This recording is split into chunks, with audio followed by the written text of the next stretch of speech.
민생웃음연구소 11번째 방송 시작하겠습니다. 지금 제 앞에 두 분 나와 계시네요. 안진걸 민생경제연구소 수석이 아니고 차석 소장님. 예, 안진걸 차석입니다. 저번에 강기정 시장님도 나오셨는데 광주시하고 광주 일자리 재단 진짜 칭찬해 줘야 됩니다. 이 배달의 민족이나 그 플랫폼 횡포가 너무 심하니까 탈퇴 운동을 하잖아요.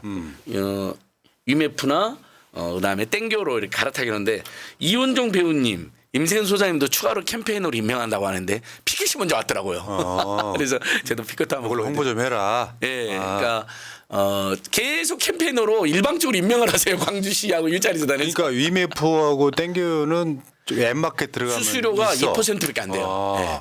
그러니까 상인들 입장에서는 10%를 뜯기다가 2%면 살만 가지 근데 않겠어요? 궁금한 게 서울도 배달됩니까? 서울도 땡겨오는 있어요. 네. 그러니까 갈아탈 수 있는데 광주시와 광주 일자리 대전처럼 조직적으로 탈퇴 운동이나 갈아탈 운동은 아직 안 하고 있죠. 오세훈이나 이명박이나 윤석열이 할 리가 없잖아요. 그러니까 광주 사례가 전국적으로 확산되는 계기를 만들어야 된다. 알겠습니다. 새날과 함께. 자, 래퍼 안진걸이었습니다. 안녕하십니까, 안진걸입니다. 자, 그리고 옆에는 민생경제연구소 수석소장 전청와대 부대변인 더민주 전국혁신회의 공동대표 뭐가 많아. 겁나 많구만 임세훈 소장 나와 있습니다. 네, 어서 오십시오. 안녕하세요. 네. 임세은입니다. 네, 네, 네. 저는 이렇게 소개를 간단하게 이름만. 네. 네. 추석 명절 잘 그렇지. 보내십시오. 내 이름이 자체가 내 이름 자체가 다른 거 뭐 수식어가 필요 없다 이런 아닙니다. 이 거만함. 아니, 간단하게. 자, 근데 지금 안진걸 소장이 책 하나 들고 왔어요. 아이고, 그 좀 이따 더 많은 분들이 들어올 때 홍보해야 되는 거 아닌가요? 아니 어차피 제 방송 보시니까. 예. 임세은 소장님의 책 임세은 식당으로 오세요가 이제 민생경제연구소 첫 번째 베스트셀러입니다. 아, 그래요? 지금도 절찬리에 팔리고 있고요. 한 50만 부 팔렸다고. 수천 권은 팔렸죠. 수천 권이요? 예. 인세가 전혀 아닌 임세훈이 지금 거던데요. 돈방석에 앉았다는 소문. 책 제가 발간한 비용이 더 많은 걸로 알고 있습니다. 먼저 여러분 이번 추석 맞이해서 임세은 소장 팬들이 많으신데 임세은 식당으로 오세요를 먼저 구매하실 것을 권유를 드리고 나아가서 임세은 소장님의 삼총사 동지들이 있죠. 이광수 복덕방 대표님, 박시동 경제평론가님 그리고 저 안진걸 이렇게 해서 그러니까 저분들 다시 말하면 임세훈과 아이들. 원래 4명이 했으면 책이 그렇게 나갈 뻔했어요. 선배님이시죠. 네. 근데 임세은 소장님도 물론 키는 제가 제일 큽니다. 저 중에서. 원래 그러려고 했는데 임세은 소장님 너무 바쁘셔갖고 그냥 더민족 신예인이 또 그다음에 쇼츠킨이니 방송 많이 하니까 어쩔 수 없이 박시동 이광수 안진걸 셋이 모여서 책을 낼 수밖에 없었습니다. 다음에는 임세은 소장 같이 낼 건데요. 네. 현재 베스트셀러 10위권에는 진출해 있습니다. 태안 경제 부흥회. 새날과 함께 예. 출판계의 새날을 만들고 예. 윤석열, 김건희, 한동훈이 망친 경제와 민생을 예. 이재명과 민주당과 새날과 함께 살리자 그런 책 내용이고 우리 푸른 나무 형님한테 뭐 하세요? 깜짝이야. 갖고 왔습니다. 사인돼 왔습니다. 사랑하고 친애하는 푸나 형님께 귀한 인연 큰 도움과 응원에 깊이 감사드립니다. 2024년 9월 10일 안진걸 올림. 그래서 저 책을 딱 보면 돈 벌 것 같은 느낌? 벌써 2,000권 팔렸는데 또 우리가 100%는 수익금을 다 기부? 좋은 곳에 기부하기로 했고요. 벌써 1차 기부를 했습니다. 역시 멋있어. 예, 지난주 수요일 날 간토대학사 1923 영화를 그 감독님 새날에도 오셨었잖아요. 네. 막 우시잖아요. 그 간토대학사 그 고통을 생각하시면서 214명을 초대해서 무료로 제가 영화 상영회도 같이 했습니다. 아이고, 참 좁아요. 예. 뭐라고 썼나 한번 보게. 자, 임세은 소장 책까지 감사합니다. 두 분. 이야, 나는 지금 나도 책 하나 쓰려고 예. 10년간의 기록 비하인드로만 너무 좋죠. 그거 많이 팔릴 것 같은데. 써놓은 게 있어. 근데 그거를 언제쯤 낼까? 정권 교체되고 났으니까. 탄핵되면 내시죠. 아니 네. 탄핵 국면에서 내야 되지 않을까요? 새날이 올 때까지 책 제목 어때요? 새날이 올 때까지 또는 새날이 그럼 왔다. 안 팔려. 새날이 왔다. 안 팔려. 나 비하인드는 주로 싫어하는 정치인이 한 70%. 이런 일이 있어서 싫어하게 됐다. 너무 그런 게 재밌지 않나요? 이런 일이 있어서 존경하게 됐다. 예. 그런 거예요. 그럼. 사랑하고 친애하는 푸나 형님께 귀한 인연 큰 도움 응원에 깊이 감사드립니다. 앉은 걸 보니까 정치인 글씨체야. 아무도 못 알아봅니다. 자, 여기다가 거치하도록 하겠습니다. 네. 자, 이제 시작해 봅시다. 자, 여러분 안진걸 등 3인의 저 대한경제 부흥회 많은 이광수, 박시동, 안진걸 이 세 분의 이 책 자체를 제가 미리 정보를 봤는데 진짜 볼 게 많은 책이고요. 한번 구매해 보시기 바라겠고요. 아유, 자, 시작하겠습니다. 감사합니다. 고맙습니다. 그리고 채팅창 상단에 안진걸 TV, 임세은 식당 TV 네. 들어가면 먹을 건 별로 없습니다만 네. 일단 구독해 놓으시고 네, 김건희 욕만 나옵니다. 그 지하철 타고 갈 때 딱 들어갔더니 자리 한 자리 있을 때는 가방 먼저 던져 놓으시고 네. 구독부터 해 놓으시고 자 본노의 부탁드립니다. 똥침님 내가 격하게 좋아하는 안진걸 소장님 어찌 그리 귀여운가요 하셨습니다. 예, 부인은 싫어합니다. 예. 다 기부해 버리기 때문에 예. 자, 아유, 쑥스럽습니다. 자, 두 분의 최고의 관심 사항이죠. 이 김건희 네. 자나깨나 든 김건희 생각뿐입니다. 어제 그 전주라고 하면요 네. 전라도 전주가 싫어해요. 네, 보통 쩐주라고도 해요. 네. 그러니까 정확한 표현을 위해서 전주 또는 쩐주 이렇게 표현합니다. 네. 도이치모터스 주가 조작 사건의 쩐주 네. 손모 씨가 유죄가 났는데 사실 이것도 어제도 말씀드렸지만 그 유죄 자체가 김건희를 그렇게 몰아가려고 하는 측면이 있었어요. 그러니까 알았냐 몰랐냐 정도 네. 소극적으로 네. 사실은 이 사건은 김건희가 거의 주인공인 주가 조작 사건이었는데 맞습니다. 네. 손모가 무죄가 나면 김건희도 무죄로 몰아가려고 엄청 노력을 했었는데 네, 1심 사실 그랬죠. 어쨌건 손모가 유죄가 났습니다. 네. 그럼 이제 여기에 대해서 이제 김건희 어떻게 보면 사냥꾼 두 분 입장에서는 이 결과가 이런 사건들이 대부분 막 검찰이 알아서 막 명품백 불기소 뭐 이런 느낌으로 가버리잖아요. 네. 근데 이건 법원이 이런 상황이 벌어졌기 때문에 두 분 입장에서 어제는 어떠셨어요? 그러니까 사실상 이제 김건희 씨 측에서는 아마도 무죄를 예상하지 않았을까 싶습니다. 그러니까 무죄를 다 예상하고 얼마 디올백도 이제 무혐의 나오고 있으니까 이제 훌훌 터는 마음으로 마포도에 가서 지시도 하시고 그런 행동이 나올 수 있었잖아요. 그렇지. 추석 인사도 한다고 그러고. 그런데 이제 이게 예상치 않게 아마도 유죄가 나왔다고 판단하고 있는 것 같아요. 근데 이게 사실 중간에 공소장이 딱 바뀌었잖아요. 그렇지. 검찰이 바꿨지. 예, 바꿨잖아요. 왜냐면 재판부에서 이게 좀 명확하지 않게 뭐 이렇게 애매하게 표현이 되냐. 근데 왜냐하면 검찰에서는 김건희 씨를 겨냥할 수 없으니 손모 씨의 죄를 명확하게 해버리면 이보다 더 큰 죄가 예상되는 김건희 씨는 기소를 안 할 수가 없습니다. 그러니까 애매하게 돌려서 이제 그 당시 공소장을 냈는데 재판부가 이렇게 애매하게 쓰면 내가 어떻게 재판하냐. 그래서 이제 바꾼 거죠. 그래서 그 바꾼 것에서 사실상 방조죄가 들어간 바람에 사실 시세 조정 행위 자체는 무혐의인데 그 방조죄 때문에 유죄가 났습니다. 그런데 여기서 하나는 이 손모 씨 같은 경우는 한 30억 정도 투자를 했는데요. 손해가 저는 마이너스 1억으로 알고 있더니 그 주장에 4억 정도 났다고 그래요. 손해가. 근데 지금 주가 조작 가담했던 그 사람들 전주들의 대부분이 손해가 났는데요. 거의 가장 많은 이득을 체득한 게 바로 김건희 씨, 최은순 씨 두 명이에요. 23억.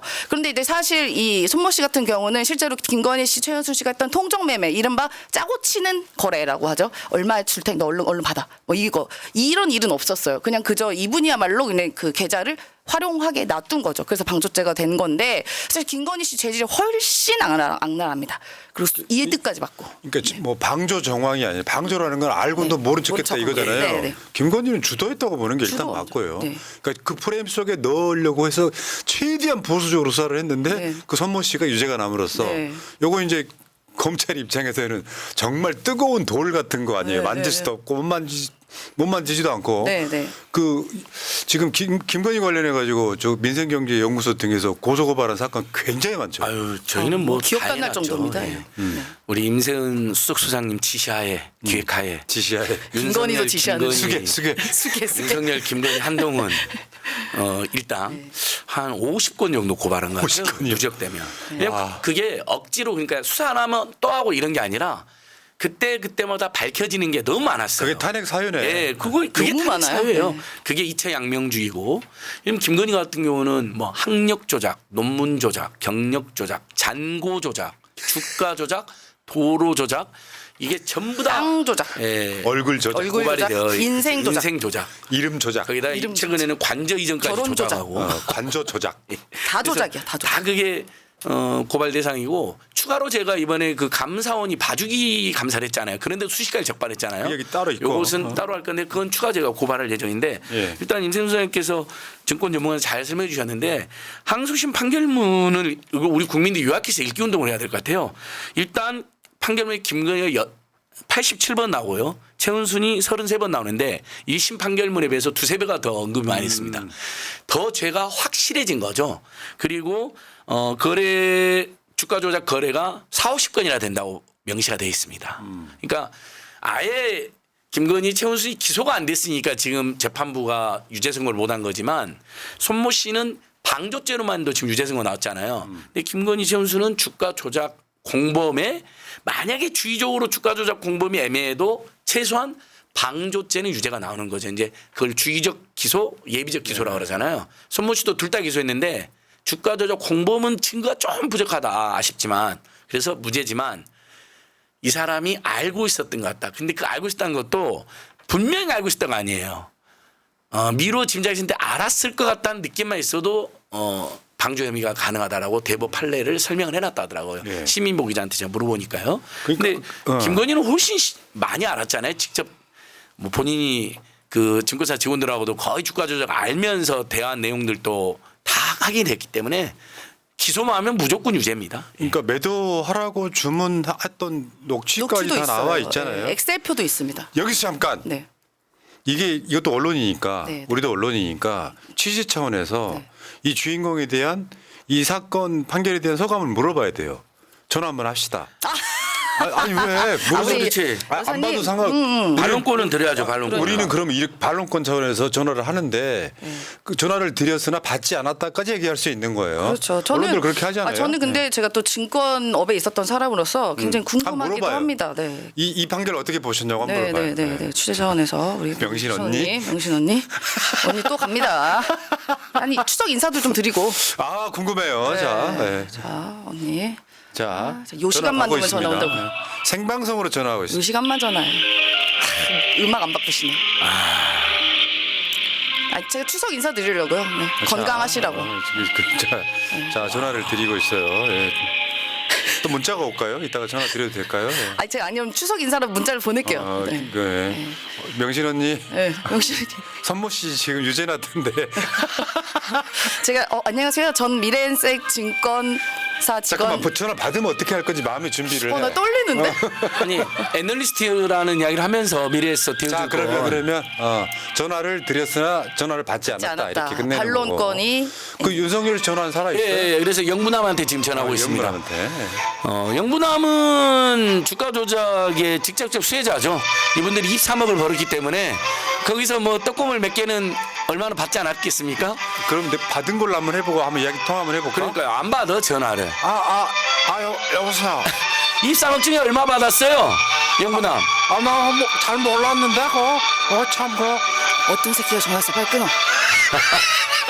고급 위스키로 영문남 뱃속으로 고급 위스키로 나 지금 기분 안 좋단 들어갔지? 말이야. 지금 추석 앞두고 기분 안 좋단 말이야. 취재 차원의 전화를 드렸으나 받지 않는 걸로. 반론 기회를 제공하는데 전화를 받지 않고. 어떤 판사 새끼가 유죄 때린 거야 이거? 이게 이제 우리가 주식을 하시는 분들 잘 알겠지만 내가 아는 매우 확실한 주식 같은 경우는 이른바 우리가 흔히 아는 삼성전자, 현대차 같은 거 우량주도 내가 가진 재산에 다 투자하지 못해요. 어떻게 될 줄 알아요. 그런데 심지어 도이치모터스 같은 건 그 당시에는 이른바 소위 말하면 굉장히 작은 주식, 잡주라고 할 만한 수준의 그런 주식이었는데요. 그때 이제 김건희 씨가 재산이 약 70억 정도로 추정이 되는데 물론 숨겨진 건 더 있을 수 있겠지만요. 밝혀진 건 70억 정도인데 40억을 투자합니다. 그러면 10분의 6, 그러니까 내 재산 60%를 투자를 하는 건데 이게 어떤 믿음이 있어야 하는 거 아니에요, 이 잡주를. 그러니까 저 이거 자체로도 저는 분명한 주가 조작의 정황이다 이렇게 보입니다. 그러니까 김건희가 이거 팔아라. 때려주세요. 때려주세요. 뭐 그렇게 해가지고 단어 수준 보십시오. 몇 초 만에 때려주세요. 몇 초 만에 팔고 네, 했으니까 12시에. 작전을 몰랐다고 하는 건 거짓말이고요. 네. 자, 지금 결국 검찰이 이거 어떻게 처분할 거냐. 저번에 휴대폰 압수당하고 조사했던 10시간 중에 5시간은 명품백이었고요. 5시간은 주가조작 사건이었는데 네. 실제로 명품백 사건의 얼개와 주가조작 사건의 얼개가 같아요. 그러니까 아주 형식적으로 배정을 했다 이렇게 보면 될 것 같고요. 네. 자, 이 이야기는 여기까지 하시고 더 큰 게 있어. 주가조작은 이미 이제 사실상 심정적 유죄고요. 지금 관저공사, 대통령실 이전공사. 와. 간도 커 진짜 보면. 이 사건의 얼개는요 아주 쉽게 이제 이 다음 시사 방송에서 더 정밀하게 분석을 해드리겠지만 이 사건의 얼개는 김건희가 아마 윤석열 탄핵까지도 갈 수 있는 엄청난 사건이라고 저는 봅니다. 왜 그러냐면은 관저를 그러니까 관저가 아니라 대통령실 이전하는 것 때문에 관저까지 이전을 하게 됐는데 이 공사를 이상한 업체에 맡기면서 이 관련해서 이제 의혹이 쏟아지니까 감사원한테 감사하라고 그랬는데 거의 2년 가까운 시간 동안 결과를 안 내놨었단 말이에요. 그렇죠. 어쩔 수 없이 지금 결과를 내놨는데 이 사건에는 저 공사한 관계 회사가 김건희랑 연관된 회사다. 그렇죠. 일단 예. 코바나 컨텐츠 후원사. 후원 업체다. 예. 결국에는 이게 지금 최대한 싸게 끊어준 거예요. 감사원이. 15억이죠. 근데 슈킹한 게. 그러니까 여기 관련해 가지고요. 더 재밌는 거는 이 이전 공사를 담당했던 비서관이 지금 영전에 가 있습니다. 김호진 씨 이제 당시 어. 대통령실 비서관인데 국토부 차관으로 갔다가 지금 저 무슨 한국공항공사인가 그쪽으로 지금 영전에 가 있습니다. 사장 후보 아직은 그 가장 이게- 유력하다고 하더라고요. 이게 걸리면서 약간 주춤한 것 같아요. 근데 유력한 사장 후보죠. 국토교통비서관하고 그다음에 국토부 1차관하고 이제 또 공기업 연봉만 매덕되는 사장으로 갈 상황이 놓여 있습니다. 그러니까 이 사건은 굉장히 많은 전문가들이 이거 굉장한 엄청난 사안이구나. 네. 여기 등장하는 돈들도요. 예를 들면 4억 들어가는데 20억 정도로 네. 예산을 잡고 예산 안 잡고 막 공사 강행하고 막 조작하고 이게 드러난 상황이잖아요. 실제로 이거 준공검사 안 해놓고 선명한 문서 2개. 저게 지금 문서 조작이죠, 저것도. 준공공사 조작 이런 거예요. 예, 예. 그러니까 이 정도까지 와버린 사건이에요. 근데 여기 핵심이 뭐냐면은 그 업체랑 공사를 하라고 해준 사람이 누구냐 하니까 말을 못하는 사람. 그러니까 이게 어쨌든 21g이라고 하는 회사인데 여기가 이제 무자격 업체입니다. 실제로 이걸 증축하거나 할 수 있는 회사가 인테리어. 실내 인테리어. 예, 인테리어 회사인데 전기공사도 못 하고요. 당연히. 그래서 이거를 이제 21g을 누가 추천이냐 그랬더니 현 정부와 밀접한 분들이다. 그래서 신뢰가 있는 분들이다라고 얘기해서 그럼 그 밀접한 사람 누가 추천한 사람이라고 그랬더니 기억이 안 납니다. 아, 그 말이 돼? 기억이 안 납니다. 그러니까 여권의 중요한 분의 소개로 네. 하게 됐다고까지 이야기해. 그럼 네. 그 사람이 누구냐 그랬더니 기억이 안 기억이 나는데 안 나. 이미 밀접한 건 어떻게 기억해 근데? 어.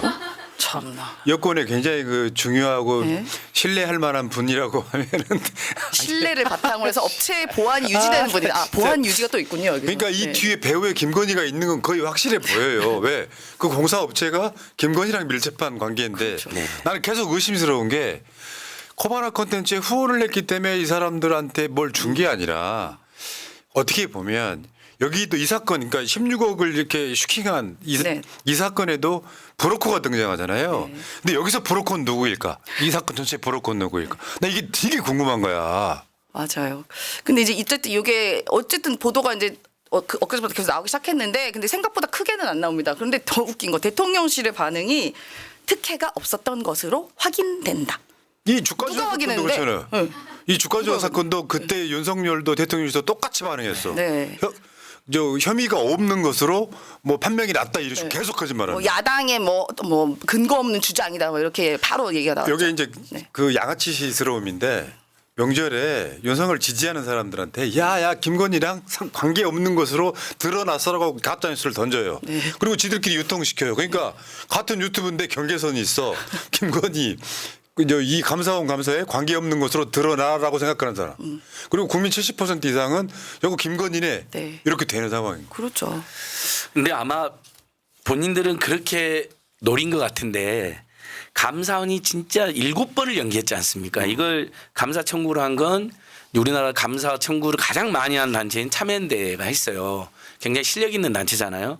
그러니까 안 할 수가 없는 거예요. 감사원 공무원들을 모두 장악하고 모두 겁박하지 않는 이상은 이건 진상이 드러날 수밖에 없으니까 7번을 연기해서 일부러 어제 언론 보도가 가장 적고 국민들이 추석 때문에 관심 없을 때를 골라서 발표를 했는데 요즘은 언론이 보도 안 해도 워낙 SNS와 우리 뉴미디어 채널이 발전해가지고 이게 온 국민의 추석 밥상에 지금 올라가게 생겼어요. 누가 KBS 뉴스 봐. 그렇죠. 안 본 지 근데 오래됐어요. 핵심은 이겁니다. 수십 수백억을 쓰는 그러니까 최소 공사 비용만 이전 비용은 뭐 1조 안팎까지 들었다고 하지만 관저든 대통령실이든 어쩔 수 없이 공사를 했잖아 옮겨가지고 그게 수십 수백억이 들어갔단 말이에요. 예비비까지 막 쓰고 근데 예산도 없는 상태에서 계약도 없고 자격도 없는 자들에게 엄청난 특혜를 줬다. 특혜가 없다가 아니라 특혜가 다 확인이 된 거죠. 심지어는 우리 혈세를 횡령한 16억이나 횡령한 사건까지도 지금 확인이 된 거고 그 외에 또 4억도 또 부풀렸다고 나와 있는 겁니다. 근데 이게 감사원이 봐줬는데 이 정도가 적발된 거예요. 수십 가지가. 그러니까 왜 빠졌겠냐고. 예.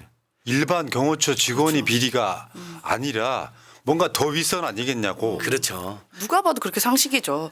그리고 이제 그 관저라는 것은 어쨌든 우리나라의 최고 권력자들 국정 운영을 하는 대통령 부부가 사는 곳이잖아요. 어쨌든요. 뭐 저희가 좋든 싫든. 그러면 굉장히 예민하게 그 설계가 돼야 되고 또 도청이나 뭐 이렇게 안전 뭐 보안 이런 게 철저하게 설계가 아주 예민하게 돼야 되는 겁니다.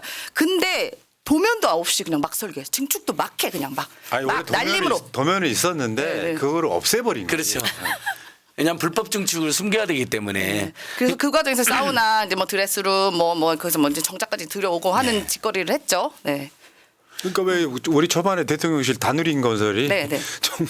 정말 어디 시골의 영세업체 하나가 구멍가게죠. 대통령실에 무슨 방음공사 이런 걸 하잖아. 네, 네. 와, 그러니까 여기 속에 실제로 김건희 역할이 뭐냐? 브로커지, 브로커. 뭐 진짜, 쩐주냐, 진짜. 네. 브로커냐? 와, 나 이거는 진짜 역대급 아닙니까? 그동안 코바나 컨텐츠에 대해서 아부성 협찬한 단체들한테 다시 특혜를 줬을 수도 있고 좀 더 저는 더 그건 했다고 보수적, 봅니다. 보수적, 예, 아주 보수적 보수적이고 평가. 일반적인 평가는 무작위 업체들한테 엄청난 특혜를 주고 부풀리고 공사 금액을 그다음에 상당한 회수가 있지 않았을까라고 추정이 가능한 거죠. 가장 진보적인 평가도 있어요. 실소유주살. 그렇죠. 아니 근데 그건 의심이 될 만한 게 그 당연히 나오죠. 21g이 그 김건희 씨 맨날 이러잖아요. 영혼 얘기 많이 하잖아요. 뭐 나는 뭐 혼이 뭐 맑은 사람이고 뭐 혼 얘기 엄청 많이 합니다. 이명수 기자 통화에서 있고. 뭐 내가 더 세고 뭐 이런 얘기 하잖아요. 근데 여기 21g이라는 회사가 신기한 게 그 소위 말하면 그 인간의 영혼의 무게가 21g이라는 여러 가지 뭐 그것도 영적이네, 있어요. 상당히. 네, 21g. 재봤대?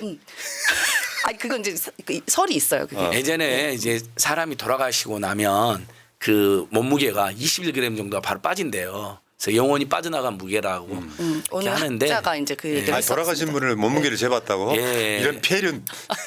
돌아가시기 그래서 이제 전과 21g. 돌아가신 후에 몸무게 재보면 21g 빠져나. 그래서 영화도 있고 굉장히 유명한 이야기죠. 21g은. 예. 저는 그 진보적인 추정에 어느 정도 동의가 됩니다. 자, 근데 자연스럽게 한번 나가 볼게요. 시간 관계상 할 얘기가 많아서. 김건희의 마포대교 순시 사건.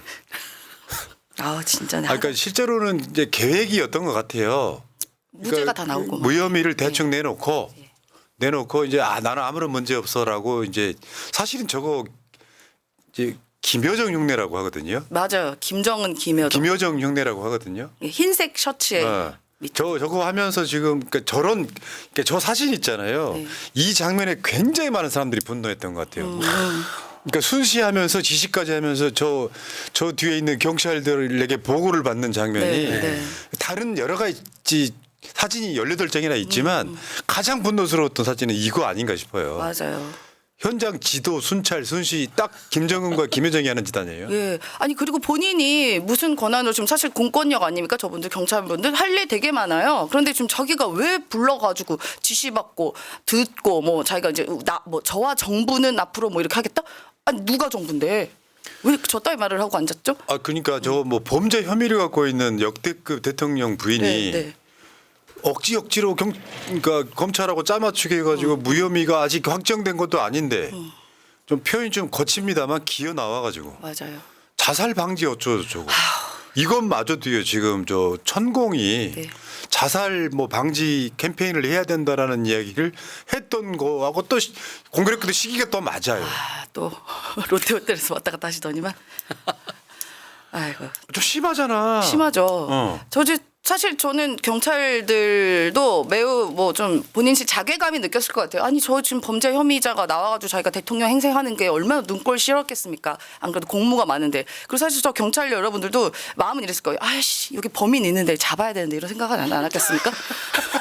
잡고 싶어 막. 진짜.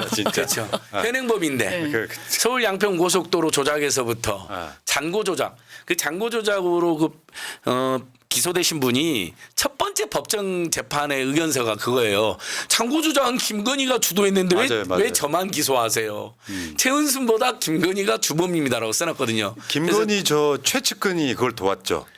김혜성이라고 역시 코바나 컨텐츠니까 명품백 받은 데도 코바나 컨텐츠잖아요. 커바나 컨텐츠라는 밀실에서 그리고 함께 일했던 관계자들이 전부 다 조직 범죄 집단이라고 보시면 될 것 같고요. 저는 저 마포 저걸 보면서 자기가 대통령 행세를 하고 싶었는데 얼마나 안달이 났으면 비공개라고 해놓고 다 연출 사진 찍으면서 대통령 행세를 드디어 한 거 아니에요. 그다음에 추석 인사까지 하잖아요. 수심위에서 이제 불기소 공고 나온 걸 이미 파악을 하고 저런 짓도 다 전후에서 기획을 했다 이런 생각이 근데 듭니다. 그 다음 날 네. 전주 손모 씨가 유죄나고 유죄나고. 그래서 계획이 실패했지. 상당히 이제 네. 계획이 일그러졌죠. 네. 아유. 그러니까 그 아마도 김건희 씨의 저 때 심정은 저랬을 거예요. 나는 내가 아까 예를 들어 전현희 의원님이 뭐 살인자입니다 뭐 이렇게 얘기했었잖아요. 그 당시에 이제 김모 국장님 돌아가셨을 때도 그러면서 이제 그 생각도 아마 했을 거야. 내가 왜 살인자야? 나 이렇게 자살 예방에 앞장서고 있는데 나 멋있지? 인증사진 찍어볼까? 나 이렇게 자살 예방에 앞장서고 나 이쁘지? 되게 수수하지? 뭐 이렇게 자신감 빵빵 넘쳐서 하지 않았을까? 전 그렇게 추정을 해봅니다. 이런 이야기 할 때는 김건희 그 사진을 계속 보여주셔야 돼. 분노를 올리기 위해서. 진짜 화나. 진짜 열받아 이거. 진짜 열받아요. 전 생각해봐요. 조롱이야 조롱. 범죄 혐의를 받고 있는 자가 공권력까지 동원해서 네. 이를테면 저 김건희 치세 네. 뭐 이런 느낌 아니에요. 치아하고 막 피자 주고. 근데 저런 게 일반 대다수 국민들은 가짜거든. 네, 웃깁니다. 범죄 혐의자가 저런 식으로 해서 무슨 자살 방지에 보내. 저기 이 사진 말고 또 다른 사진이 있는데요. 제가 아까 방금 녹화할 때도 그거 말씀드렸는데 이날 사실 마포대교에서 이날 사실 박지훈 변호사가 지나갔대요. 요 부근에. 근데 차가 너무 막혀서 이 시간에 왜 이렇게 막히나 안 그래도 되게 궁금했었는데 딱 요 시간이었다고 하더라고요. 그래서 길 다 어쨌든 다 통제하고 아마 그랬던 걸로 추정돼요. 그래서 저기 보면요. 아마 다른 사진에는 어떤 시민이 자전거를 타고 지나가거든요. 그 뒤에서 딱 막습니다. 경호원이. 네. 예. 본인의 화보 촬영을 위해 시민은 빨리 꺼져라 이거죠. 그러니까요. 인식 수준. 지금 그렇지 않아도 또 얼마 전에 네. 공천 개입 네. 예. 그것까지 터졌단 말이에요. 맞아요. 오늘 이준석이 줄줄입니다. 자백을 줄줄. 했습니다. 봤다. 텔레그램 확실히 봤다. A원이 나다. 근데 공천 개입은 애매하다 이렇게 애매하다. 했는데 네. 왜냐하면 본인의 그 성상납 그 범죄가 검찰이 불기소 처분해줬잖아요. 아마 그것으로 거래를 하지 않았나 싶어요. 예. 김건희를 그만 괴롭히는, 그만 지적하는 것으로. 근데 연휴가 네. 끝나는 다음 주 19일 날 뭐가 하나 터진다고. 그날 녹취록이 터진다고. 그날 또 근데 체코를 또 가신답니다.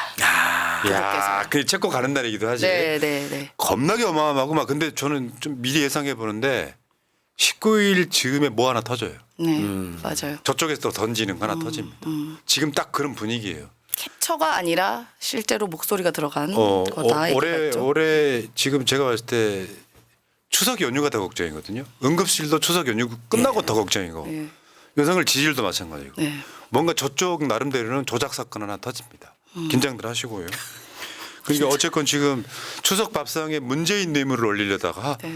그러니까 이게 우리 시장 안 가도 되겠어. 밥상에 올릴 게 너무 많아. 너무 봐봐요. 많아요. 공천 개입, 축하조차, 저 관저 공사, 예. 마포대교 마포대교. 마포대교 올릴 게 겁나게 많아요. 시장 안 가셔도 될 것 네, 같아요. 네. 어. 골라 먹는 재미에 매우 바쁠 걸로 예상합니다. 그러니까 지금 시장에 가봐야 물가 폭탄만 맞으니까 좀 이번에는 어쩔 수 없이 검사에 지내시면서 그럼요. 예. 온통 추석 밥상과 술상에 김건희 윤석열만 올리면 됩니다. 그리고 아무 말도 못한 한동훈까지 올려가지고 셋 다 그냥 민심의 바다에서 불같은 심판을 하시면 될 것 같아요. 새날 방송을 자체를 밥상에 올리세요. 그러면은 아주 풍성해질 것 같아. 근데 이제 연휴가 끝나자마자 김건희 특검, 최상병 특검, 다음에 25만 원 이거에 네. 이 3법이 19일 날 본회의에 올라간다. 이것도 사실 이런 거 있잖아요. 그 연휴 막 쉬다가 다음 날 출근하기 싫은 것처럼 네. 이 사람들은 연휴 끝나는 게 진짜 싫을 것 같아. 그렇죠. 국회 열리는 게 싫지. 그러니까 이게 본회의 상정돼서 통과되는 날 체코 가서 그것도 부부 동반으로. 네. 야 원전에 김건희가 뭔 의미가 있다고?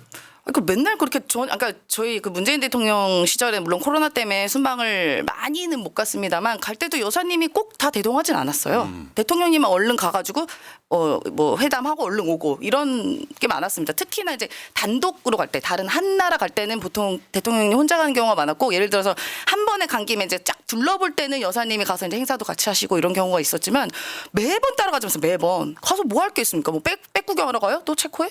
그러니까요.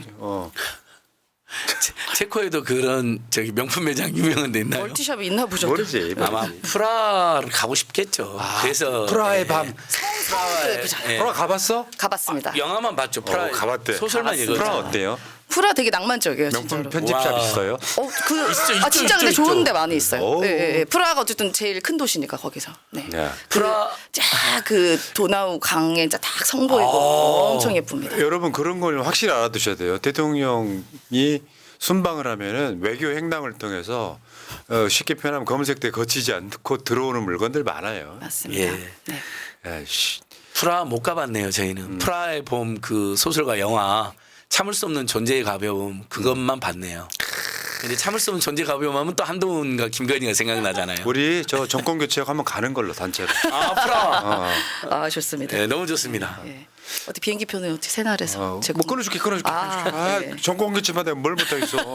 기둥뿌리라도 뽑아야지. 자 어쨌건 명절이요. 여러분들 아무리 생각해도 이건 아니죠. 그러니까 김건희가 하는 짓은 어떻게 보면 괴이하기까지예요. 기괴하죠. 그러니까 기괴. 진짜 기괴하다는 말이 딱 맞는 네, 것입니다. 네. 그러니까 보통의 상식을 뛰어넘어요. 그냥 오죽했으면 이거를 평가할 수 있는 게 사이코패스 정권이라는 생각이 드는 게 예를 들면 자기 관련한 문제로 어떤 멀쩡한 분이 돌아가셨잖아요. 맞아요. 그러면 트라우마 생긴 거죠 보통 사람은. 그렇죠. 근데 자살 방지 캠페인으로 마포대 위기에 나타나는 건 이건 사람이 아니라 난 사이코패스라고 봅니다. 진짜 사이코패스입니다. 그러니까 사실 그 마포대교에서 실제 극단적으로 선택하신 분들이 좀 많고 그러니까 저기를 갔겠죠. 그런데 어떻게 보면 거기에 선 분들의 그런 마음을 헤아려 보면 저희 가가지고 지시하고 할 수가 없어요. 사실 얼마나 본인의 삶이 고통스럽고 극단으로 몰리면 그런 생각을 하셨겠습니까? 그러니까 그 불행의 최극한선에 있는 그 지점에 가서 자기 화보 촬영으로 쓴다는 것. 이게 바로 소시오패스고 사이코패스라고 저는 보여집니다. 네. 소시오패스나 사이코패스의 가장 기본이 뭐냐면 공감력 없는 거예요. 네. 그러니까 자기 때문에 사실상 권익위에 정말 유능하고 책임감 있던 김상영 국장님이 돌아가신 거잖아요. 극단적인 선택으로 내몰려가지고 그런데 거기 가서 자살 예방 캠페인을 한다? 그리고 거기서 화보를 찍는다? 이건 있을 수 없는 일이죠. 근데 윤석열 그 생각도 나더라고. 이 사람들 어차피 그런 거에 대한 최소한의 책임도 연민도 없으니까 윤석열이 그때 우리 반지하에서 돌아가신 분 거기 갖고 구경하잖아요. 이렇게 그걸 화보로 올렸잖아요. 그때도 윤석열이도 똑같은 짓들입니다. 완전 사이코패스, 소시오패스. 국민들의 고통과 걱정은 안중에도 없고 진짜. 지들 홍보하는 것만 관심 있는. 뭔가 이제 저는 무슨 생각이 들었냐면은 이제는 약간 이것도 뭔가 영혼과 관련된 일을 하는 건가라는 생각까지 들어요. 오죽하면은. 왜냐하면 지난번 시청에서 돌아가셨던 그 사건 현장에도 그냥 본인이 몰래 가가지고 소주병 앞에서 그렇게 앉아 있지 않습니까? 그리고 사실 그 마포대교란 곳도 극단적인 선택을 하신 분들의 안타까운 또 그런 영혼들이 있을 수도 있고요. 그러니까 때마다 정기적으로 그런 걸 한번 일부러 하나 가나? 그런 생각까지 들어요. 이게 정말 미친 짓이니까 저번에 짓이. 해줬던 이야기가 네. 문득 떠오르네요. 네.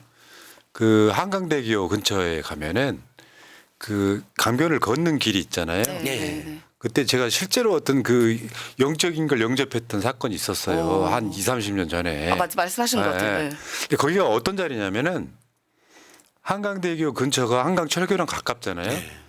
한강철교에는 아직도 포탄 자국이 있어요. 다리 교각을 보면. 네. 근데 거기 올림픽대로를 오면서 굉장히 많은 유골들이 나왔거든요. 그 자리가. 그러니까 그때 이제 바로 이제 그 저 이승만이 한강철교 폭파하고 떠난 뒤에 거기에서 지금도 무당들이 촛불 켜놓고 영혼 모집 이런 걸 하는 거예요. 네, 네. 그거랑 연관이 있지 않을까 싶은데. 그러니까요. 저렇게 자 넘어가겠습니다. 정기적으로 저러는 거 보면. 어쨌건 국민 염장 지르는 김건희. 저는요 지금 현재 이따가 뭐 시사 방송에서 윤석열 지지율 이야기도 하겠습니다만 이제 20% 찍은 거거든요. 여론조사 꼬치했다 그러면 야 이거 김어준 거니까라고 할 수 있는데 한국 갤럽이 여론조사에서 20% 찍었다고 하는 것은 사실은 현재 추석 이후가 훨씬 더 걱정일 수밖에 없는. 네. 그러니까 이제 여러분 그 원전 수출에 관해서는요 지난주 금요일에 양희원 의원 방송을 보시면 정확히 아실 거예요. 웨스팅하우스라고 저 지적 재산권 네. 갖고 있는 회사한테 다 몰아줘야 돼요. 네. 그러니까 실제로 한국에 남는 건 없는 그게 성사가 된다고 할지라도. 근데 거기에 김건희를 동반하고 지금 가는 거 아닙니까? 네, 세금 들여가지고요. 근데 이제 우리나라 국민 중에 아직도 윤석열 지지하는 20%는 그런 생각할 거 아니에요. 우리 대통령이 열심히 수출하려고 한다고. 영업사원 이러네. 근데 전라도에서 지금 뭐 태양광 엄청 발전해가 하는데 태양광 신규 사업 중단을 2030년까지 중단해 놨거든요. 너무 많이 생산돼 가지고 그거 쓰면 되는데 어제 그 신월성 원전 공사 재개 발표 났잖아요. 네. 미쳤습니다, 그냥. 그 이 원전 만능주의가 그러니까 문재인 정부가 한 건 다 나쁘다는 그냥 철학이 있는 거죠. 예. 민주당이 하는 것도 다 나쁘다는 생각이 있는 것 같아요, 진짜로. 자, 그렇고요. 하나만 더 한번 다뤄볼게요. 지금 가계부채 이야기는 이제 두 분이 민생경제연구소 이제 뭐 공동 대표시다 보니까 가계부채 이야기는 거의 날마다 할 수밖에 예. 없는 거예요. 심각합니다. 물가 이야기하고 가계부채 맨날 하죠 뭐. 세계 최고죠. 네. 그러니까 지금 8월달에 가계빚이 10조 급증했다. 국제결제은행도 민간 부채는 한국 경제 성장의 걸림돌이 될 것이다 이렇게 이야기가 나오는 상황이거든요. 그렇죠. 이게 부채가 사실상 높아지면 이게 이제 저도 이제 부채가 좀 많은 편인데 그러다 보면은 당연히 이제 빚 갚는 게 가장 먼저거든요. 사실 빚부터 갚잖아요. 그러면 내가 쓸 수 있는 돈이 없으니까 또 이어지는 것이 바로 이제 내수가 또 불안해지는 상황인 게 연결고리가 쫙 되는 겁니다. 네. 그러니까 윤석열이 최근에 또 우리 국민들 염장 지른 거 윤석열 한덕수가 경제가 좋아졌다. 세계가 주목한다. 그다음에 응급실에 아무 문제 없다. 이 두 가지잖아요. 그리고 물가가 안정됐대. 와, 오죽 가면 사람들이 지금 마트 가고 시장 가면 정말 시금치 12,000원부터 이제 뭐 쪽파 2만 원 뭐 난리가 났는데 일단은 경제가 좋아졌다는 것은 완전히 거짓말이죠. 직전 4분의 2분기에 마이너스 성장을 했잖아요. OECD에서 네 번째, 꼴찌 네 번째. 그다음에 상반기에 체불임금만 1조 500억. 16만 명 정도가 아예 임금을 1조 500을 못 받았어요. 이게 어떻게 경제가 좋아집니까? 상반기에 실질임금 상승률도 1, 2% 마이너스였습니다. 물가가 훨씬 올라가지고. 이게 어떻게 원래 우리가 경제가 좋아질 때는 느낌이 임금, 물가, 그다음에 내수 이런 것들이 좋아져야 우리가 체감을 하잖아요. 하나도 오히려 악화됐는데 좋아졌다고 거짓말했는데 왜 주담대가 저렇게 한 달에 10억 가까이 10조 가까이 올랐느냐. 빚내서 집 사게 마지막으로 엄청 부추긴 겁니다. 자, 그래프 한번 볼게요. 이게 잘 한번 보세요, 여러분. 저 빨간색이 전체 가계 대출이에요. 네. 8월 달에만 나간 게 9.8조, 네. 10조 정도 되는 거고 주택 담보 대출이 오른쪽에 주황색? 오렌지색이에요. 네, 네. 그러니까 거의 대부분이에요. 맞아요. 네. 그럼 나는 어떤 생각이 들었냐면 이렇게 해서 빚내서 집 사라고 하는 게 사실은 정부가 성장률을 올리려는 맞습니다. 그런 거거든요. 네. 그러니까 윤석열이는 지금 집값을 고의적으로 올렸다고 볼 수밖에 없는 게 이 주범이 이복현 금감원장이잖아요. 예. 근데 이렇게 해가지고 엄청나게 대출을 해줘. 그런데 이제 이게 막 이 타이밍에 이걸 주도했던 것 중에 하나가 신생아 담보대출. 50년 담보대출. 예. 저 8.2조 중에 60~70%가 정책 대출입니다. 그러니까 일반 우리 시민들이 보통 집 살 때 그냥 주택담보대출이 아니라 방금 말씀하신 50년 장기 대출, 신생아 특례 대출. 그러니까 저금리를 이렇게 해주니까 그쪽으로 사람들이 엄청 미래 수요나 가수요까지 다 붙어가지고 너나 할 것 없이 막 연끌 비투를 하게 된 거죠. 근데 이렇게 되면 결국 미래 수요도 땡겨가고 가수요도 발생하고 그랬잖아요. 물론 실수요도 있지만 당연히 집값이 다시 떨어지게 됩니다. 그러니까 지금 막 연끌 비투하신 분들은 또 시세 차익을 누리기는커녕 하우스포로 전락해서 이자 갚느니라고 맞죠. 허덕이고 결국 그러면 집을 팔게 되잖아요. 떨어진 가격에. 손해를 보게 되는 겁니다. 그럼 지금 집 파는 사람들 맞아요. 누구냐? 네. 다주택자들이 지금 팔고 있다는 거예요. 다주택자들은. 이참에 팔아서 또 떼돈을 버는 거예요. 그 사람들은. 그리고 또 문제는 뭐냐면요. 지금 대출이 늘어난 것도 굉장히 문제지만 이 정부에서 정책 같은 게 굉장히 오락가락합니다. 처음에는 막 집 대출 받아라 해가지고 엄청 붐을 일으키더니 지금은 또 이제 금리 그러니까 대출이 이게 확 페이보시면 올라가니까 다시 대출을 쪼여요. 그리고 그런 시그널을 줘요. 그러니까 이 경제 정책 같은 경우는 우리가 불확실성이 가장 위험한 맞아요, 시그널이거든요. 맞아요. 근데 계속 정부가 이랬다 저랬다 하니까 불확실성을 더 가중시킵니다. 좀 그게 또 문제라고 또 생각하고 이렇게 집 사서 이렇게 하라는 게 정부가 자신이 없는 거예요. 경제 정책을 낼 자신이 없으니까 가장 쉽게 GDP 올리고 성장률 높일 수 있는 게 맞아요. 예, 건설경제잖아요. 그러니까 이게 윤석열이가 문재인 정부 때 대선 나와가지고 고의적으로 집값을 올렸다라고 선동을 했던 자예요. 맞아요. 나는 이 고의성이 보이는 거지. 야 집값 올리는데 윤석열 정권이 사실상 성장주를 이용해 먹기 위해서 아니 저렇게 한 달에 구조 뭐. 10조가 나가는 상황은 정말 이해가 좀 안 되고요. 그러니까 이제 사실 이런 것 같아요. 윤석열 지지층, 소위 강남 이런 사람들한테는 어떻게 보면 나 찍어줘서 보온하는 느낌도 있어. 그렇죠. 그러니까 강남 3구 지혜고 나면 집값이 그렇게 오른 것도 아니고. 네. 근데 이제 집값 적게 오르면 종부세가 더 나오잖아요. 그러니까 종부세를 무력화시키는 미리 거예요. 깎아버리고. 집값은 올려갖고 시세 차익을 극대화시켜주고 그 다음에 이제 그 사람들 종부세 나올까봐 걱정인 것은 종부세를 완전히 무력화시켜고 네. 양도소득 깎아주고 이렇게 상속세도 깎아주고. 보온해주는 거죠. 일부 슈퍼리치들한테만. 자, 그러니까 이건 이제 있는 사람들 이야기고요. 네. 또 마지막에 꼭 꼬리 잡아가지고 손해 보신 분들 꽤 있고 문제는 이제 추석이 이제 방송하는 시점으로만 따지면 내일부터 연휴인데 아마 오늘 제일 많은 분들이 시장이나 마트를 가실 거예요. 네. 근데 그 한덕수 이 사람 진짜 저번에도 그랬었는데 경제가 좋아지고 있다. 뭔 그 근거로? 물어봐 민생은 뭐 그 아니 민생은 안 좋다. 농협이라도 가보세요. 대통령 데리고 한번. 물가가 안정됐다잖아요. 그 한덕수한테 시금치 던져버리고 싶네. 네. 자 12,000원짜리 한 달. 여러분 있잖아요. 저거 한번 봐봐요. 네. 나 저거 보고 화가 나는 건 뭐냐면은 지금 제가 솔직히 말씀드리면 우리 어머니가 담은 파김치 되게 좋아해. 세일인데 맛있죠. 22,000원이야. 세일인데 그것도. 그러니까 나는 파김치가 그 익은 파김치보다 네. 생파김치를 그렇게 좋아해. 약간 매콤한 거. 어. 싸고. 파 냄새 펄펄 나는 거. 그렇지, 그렇지. 눈물 나 그거 먹으면. 아니 거기다가 라면 끓여갖고 올려 먹으면 진짜 맛있어. 흰밥이랑 딱 아니 먹어도 근데 저 흑쪽파가 22,800원이라고. 예, 공이 하나 더 붙은 거 아닙니다. 그럼 우리 엄마들이 있잖아요. 자식 새끼 내려온다고 저기 저 마트나 시장 가가지고 파 좀 살라 그러는데 옛날에 몇천 원 하던 게 지금 22,800원이면은 담기 어려워진단 말이에요. 못 담습니다. 근데 이제 대통령께 보고 올라간 것은 지난번에 875원 대파 같은 그런 것만 올라가는 거죠. 쪽파는 2만 원인데. 그 시금치 한 단에 12,000원이라고 저 컬투쇼 김태균 씨가 충격 먹었다고. 형 먹죠. 사과는 10,000원이에요 하나를. 거의. 그러니까 여러 가지 중에 하나가 제품이 이런 정도면은 여러 가지 중에 하나가 그러니까 최근에 항상 해년마다 그 저 이번 뭐 차례상은 뭐 얼마 들 거냐 하잖아요. 올해 그냥 언론들 예상은 30만 원이래. 근데 지금 한국경제에 헤드라인이 30만 원은 안 되네.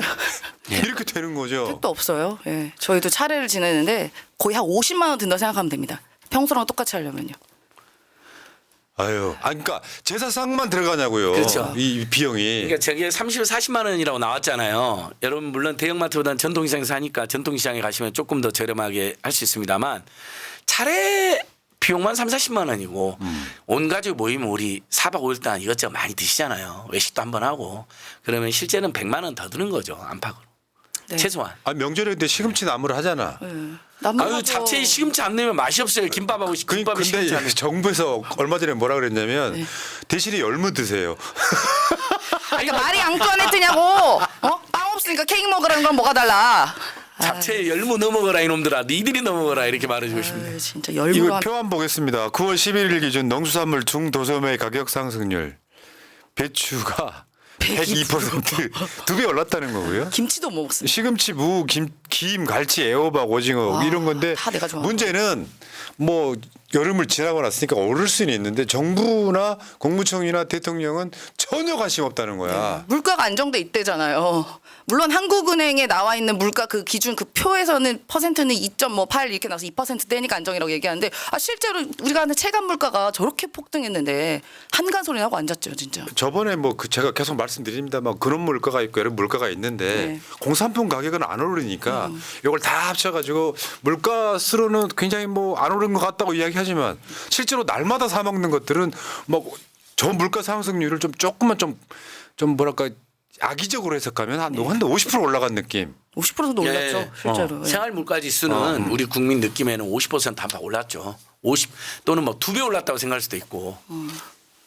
그러니까 이런 물가가 되면 다른 게 없어요. 월급은 안 오르잖아요. 안 오르죠. 예를 들면 민주당에서 25만 원 지원금 하자 했더니 다 반대했잖아요. 물가 오른다. 그러면 이게 지역화폐를 통해 가지고 한 3개월 정도짜리로 이렇게 내수 진작합시다라고 나눠주면 그 돈으로 전통시장 가서 사고 그러면 돌죠 돈이. 그 돈이 네. 굳기 때문에 나머지 가처분 소득이 올라가잖아요. 네. 실제로 쓸 수 있는 돈. 그렇죠. 맞습니다. 그러면서 뭔가 왜 심리라고 그랬잖아. 네, 경제 사람 심리. 심리는 뭐냐면은 앞으로 경제가 좋아질 거라고 하는 심리가 생기면 돈을 쓰거든요. 그렇죠. 소비가 생기죠. 아무래도 그렇게 되면요. 그러니까 이제 가게에 사실 뭐 지금 뭐 물가 안정되겠지만 물가 그동안 계속 고물가였잖아요. 근데 월급은 안 올라서 실제로 가게가 그 흑자율이라고 하는 게 계속 지속적으로 떨어졌습니다. 작년에는 15% 떨어졌고 올해는 8% 떨어졌습니까? 그만큼 이제 우리가 소비할 수 있는 여력이 줄어든다. 그 뜻이죠. 네. 사람들 아마 우리 방송 보시는 분들 상당수가 느끼실 거예요 현장에서 이게 이렇게 올랐다고? 예를 들면 시금치 한 단에 한 2, 3천 원 하던 게 막 2만 원까지 가버리면 어떻게 그걸 사 먹어요? 아예 그 마트에도 진열도 잘 못 해놔요. 살 수가 없으니까. 마트에 시금치 없어요. 왜 그러냐면 제가 물어봤어요 진짜로. 사장님 시금치 어디 갔어요? 아 그거 갖다 놓으면 사람들이 들었다가 다시 집어 던지고 욕한다고. 바로 사장님한테 에이씨 뭔 만원 12,000원 장난치냐고 욕만 얻어듣는데 그래서 다 치워버렸대요. 사지도 않고 욕만 얻어듣는다고. 근데 지금 나오는 시금치는 사실 맛도 없거든요. 가을에 그저 겨울 됐을 때 섬초, 호황초 아, 그거 맛있죠. 이런 게 맛있지. 맛있죠. 예. 근데 저거 누가 사 먹어? 아휴. 대신에 여러분들 올해는 잡채에 열무김치 열무 넣으세요 열무. 열무도 물론 맛있지만 네. 잡채 그래서 한심한 정부입니다. 부추를 넣어 먹는다고 하시더라고요. 그러니까 시금치를 못 넣으니까. 여러분 그 국회 나와가지고 한 4일 동안 아주 샤우팅하시던 우리 한덕수 우리 송장 총님께서 경제 좋다. 뭐 물가 어쩌고저쩌고 했잖아. 이 양반 저 예전에 그 인사청문회 때 보니까 카드를 안 쓰신 분이야. 카드 전혀 없어요. 카드 기록 0. 카드 기록 0이었던 5년 동안 신용카드가 영혼이었잖아요. 현찰로 썼다는 이야기지. 법카 썼을 수도 있죠. 그 김현장 고문으로 있으면서 받은 연봉만 생각하면 해보지. 예. 그 다른 세상 전부 다 살고 있는 거야. 사적인 시장까지도 다 법카를 썼다는 취지잖아요. 그냥 횡령이죠 사실은. 그러니까 물가도 모르죠. 법카로 쓰니까 비싼지도 모르고 지 돈 아니니까. 그래가지고 뭐 저 응급실 뺑뺑이 이야기하니까 가짜였습니다.